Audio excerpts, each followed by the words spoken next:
আজকে আমাদের 22 তারিখে মার্কেট চলছে, ঠিক আছে। তো এখানে যারা আজকে ট্রেডটা নিয়েছে তারা কোথায় ট্রেডটা নিয়েছে, যেহেতু পিডিএইচ ব্রেক করে গেছিল, পিডিএইচ এর মাথায় তারা ট্রেডটা নিয়েছে, এখান থেকে পুট সাইডটা ক্যাপচার করেছে, যেহেতু মার্কেট উপরে যাওয়ার জন্য রেডি ছিল। গাইস আজকে আমাদের কার কার প্রফিট হয়েছে একটু হ্যান্ড রাইজ করুন তো, যার যার প্রফিট হয়েছে হ্যান্ড, আবার যারা যারা প্রফিট করেছেন একটু শো করিয়ে দিন।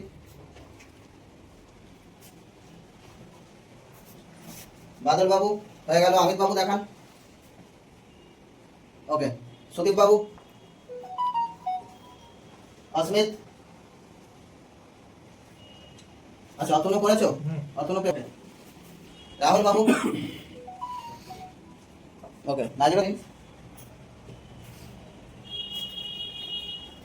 যারা একদম নিউ প্রথম লাইভ ট্রেডিং করছেন কতটা কনফিডেন্স এলো? যতটা থিওরি করে এসেছেন সেই জিনিসটা বুঝতে পারছেন, প্র্যাকটিক্যালে বোঝা যাচ্ছে। এবং যারা নতুন একদম যারা শুরু করেছেন এবং ভালো ট্রেড করছেন প্রথম দিন থেকে, তাদের জন্য বলবো এখন সবাই ক্ল্যাপ করে দিন। আমি নামটা একটু বলে দিই, সুনীল বাবু আছে, আমাদের রশ্মিত আছে, বাদল বাবু আছে, এরা প্রথম দিন থেকে ভালো কাজ করছে।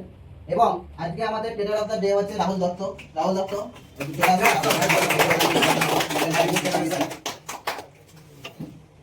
কারণ রাহুল বাবু হচ্ছে আমাদের সব থেকে হাইয়েস্ট গেনার।